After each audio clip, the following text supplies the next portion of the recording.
మన రామకృష్ణ గారు సుదీర్ఘమైన ఉపన్యాసం ఇచ్చారు. ఎందుకనంటే ఆయన ఎంతసేపు మాట్లాడినా అలా వినాలని అనిపిస్తుంది. అంత సబ్జెక్ట్ ఆయన దగ్గర ఉంది. మా బావగారేమో పక్క కంగారు పడిపోతున్నారు. ఆయన ఏదో ఫంక్షన్ ఉంది, ఫంక్షన్కి వెళ్ళాలి. మనందరి అభిమాన నాయకులు ఊవెత్తులు ఎగిసిపడేటటువంటి ఉత్సాహం ఆయన చూసేటప్పటికే మరి ఇక్కడ గోలగోలకన ఉంది ఆయన పేరు చెప్తుంటే మా బావగారు. ఈ కొత్తపేట నియోజకవర్గ జనసేన పార్టీ ఇన్ఛార్జ్ మనందరికీ అత్యంత ఆప్తులు శ్రీ బండారు శ్రీనివాస్ గారిని మాట్లాడవలసిందిగా కోరుచున్నాం.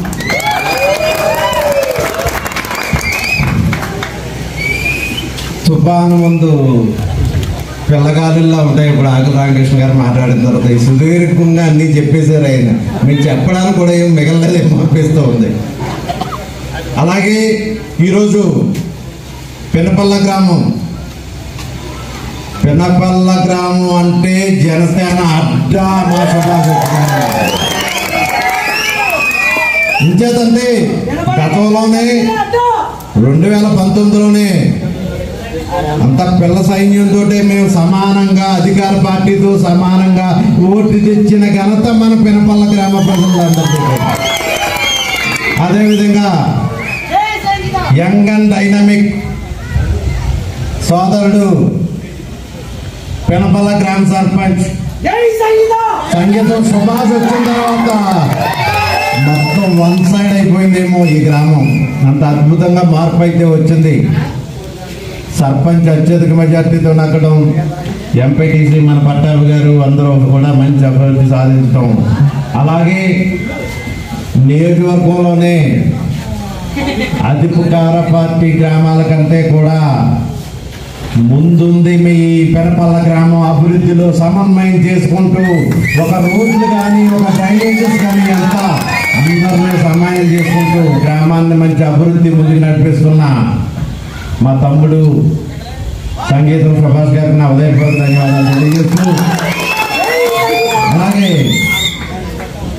ఈ సమావేశానికి ఇచ్చేసినటువంటి పెద్దలు, మా సోదరులు, జనసేన, టీడీపీ, బీజేపీ ఉమ్మడి అభ్యర్థిగా రేపు శాసనసభ్యులుగా ఎన్నుకోబడుతున్న బండారు సత్యానందరావు కూడా నా ఉదయపూర్వక నమస్కారాలు తెలియజేసుకుంటూ, అలాగే సోదరుడు పెద్దలు ఆకుల రామకృష్ణ గారికి, అలాగే నాకు అత్యంత ఇష్టమైన నాయకుడు మా మావయ్య గారు సలాది సోమనాయుడు గారు కుమారుడు సలాది రామకృష్ణ గారికి నా ఉదయపూర్వక నమస్కారాలు తెలియజేస్తూ ఉన్నా. అలాగే బీజేపీ కొత్తపేట కన్వీనర్ గారు సత్యబాబు గారు, అలాగే ఆలమూరు మండల అధ్యక్షులు కన్వీనర్ నాగిరి స్వామి గారికి, అలాగే తెలుగుదేశం మండల అధ్యక్షులు మెల్లగోపాలం గారికి, అలాగే వేదికను అలంకరించిన పెద్దలందరికీ పేరు పేరు నా హృదయపూర్వక నమస్కారాలు తెలియజేసుకుంటూ,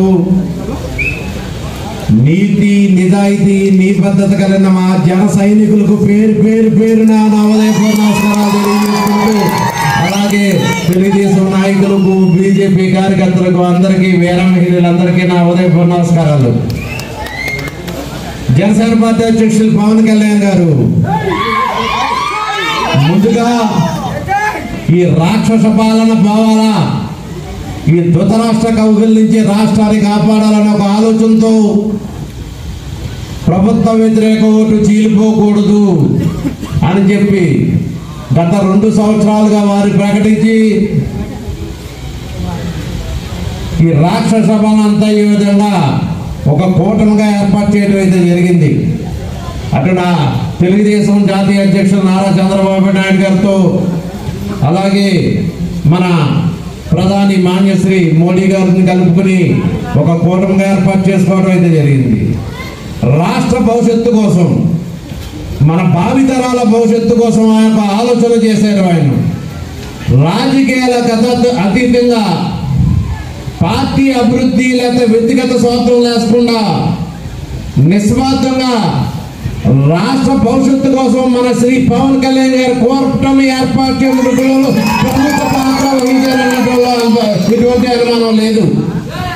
అన్ని తగ్గి సీట్ల విషయంలో కానీ అన్నింటిలో తగ్గి ముందు మన రాష్ట్ర భవిష్యత్తు బాగుండాలి, ఒక ఆలోచనతో ముందుకెళ్ళటం, ఆలోచనలో భాగంగానే కొత్తపేట నియోజకవర్గానికి సోదరులు బండారు సత్యానందరావుకి కేటాయించడం తెలుగుదేశం పార్టీకి జరిగింది. దానిలో భాగంగానే మనందరం ఒక కూటమికి ఏర్పడి కొత్తపేట నియోజకవర్గంలో జనసేన, టీడీపీ, బీజేపీ అభివృద్ధి జెండా ఎగిరి ఎగరాలి, రెపరెపరెపలాడాలి ఈ జెండా అని చెప్పి కోరుకుంటూ ఈ కార్యక్రమం ముందుకెళ్తూ ఉన్నాం.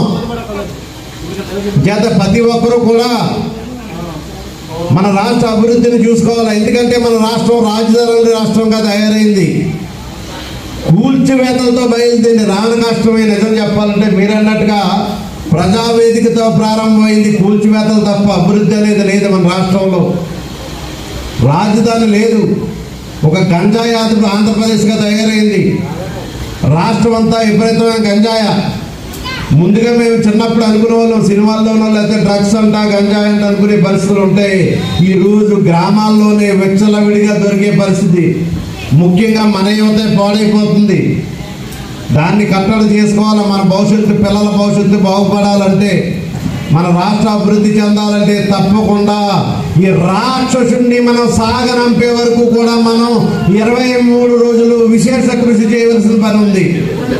అదేవిధంగా మట్టి మాఫియా, ఇసుక మాఫియా చాలా దారుణంగా దోసేస్తూ ఉన్నారు సహజ వనరుల్ని. కొంతమంది యువత అయితే బలవటం కూడా జరిగింది. జొన్నాల్లో అక్కడ కూడా ఈ గోదావరి గట్టుల్లో అంత ఘోరంగా దోసేస్తూ ఉన్నారు. ఏదేమైనా మనందరం ఏకతాటిగా కొత్తపేట కమలాసన్ జగ్గిరెడ్డి సాగనంపే వరకు కూడా మనందరం విశ్రమించకూడదు అని చెప్పి మీ అందరినీ కోరుతూ పెద్దలందరూ విషయాలన్నీ చెప్పారు. మన రాష్ట్రానికి ఉపాధి కల్పించాలా, యువత అందరికీ ఉపాధి కలగాల, అభివృద్ధి చెందాలంటే మన ఎన్డీఏ కూటమి మనం అభ్యర్థులు మనం నెగ్గించుకోవాల్సిన పరిస్థితులు ఉండి కొత్తపేట నియోజకవర్గంలో ఎన్డీఏ తరఫున జనసేన, బీజేపీ, టీడీపీ తరఫున శాసనసభ అభ్యర్థిగా నిలబడినటువంటి బండారు సత్యానందరావు గారి విజయం అయితే ఖాయమైపోయింది. అయితే ఏమాత్రం అనుమానం లేదు, కానీ ఏ స్థాయిలో మెజార్టీ తీసుకొస్తున్నామన్న ఆలోచన అయితే మనం చేసుకోవాల్సిన పరిస్థితి ఉంది. అంచేత మీ అందరి సహకారం కూడా అందించాలని కోరుకుంటూ, అదేవిధంగా మన పార్లమెంట్ అభ్యర్థిగా కోనసీమ మిద్దిపద్ద జిఎంసి బాలక్ గారి కుమారుడు హరీష్ మాధురి గారు కూడా నిలబడటం జరిగింది. వారికి ఇటు సత్యానందరావు గారికి సైకిల్ గుర్తుకేసి 2 గుర్తులు ఓట్లు కూడా సైకిల్కే ఓటు గుర్తులేసి మనం నెగ్గించుకోవాల్సిన పరిస్థితి ఉంది. మన రాష్ట్ర భవిష్యత్తును కాపాడుకోవాల్సిన పరిస్థితి ఉందని చెప్పి పేరు పేరున కోరుకుంటూ సెలవు తీసుకుంటున్నాను. జై జనసేన, జై జనసేన, జై జనసేన, జై తెలుగుదేశం, జనసేన, తెలుగుదేశం, బీజేపీ ఐక్యత. Thank you. మాజీ మంత్రివర్యులు సంగీత వెంకటరెడ్డి గారి ప్రాంగణంలో జరుపుకుంటున్నటువంటి ఈ కార్యక్రమం మరి ఆయన్ని మనందరం కూడా తలుచుకోవాలి. ఎక్కడున్నా ఆయన ఎంతో స్ఫూర్తిదాయకమైనటువంటి నాయకులు. ఇప్పటి వరకు ఎప్పుడో అని చూస్తున్నటువంటి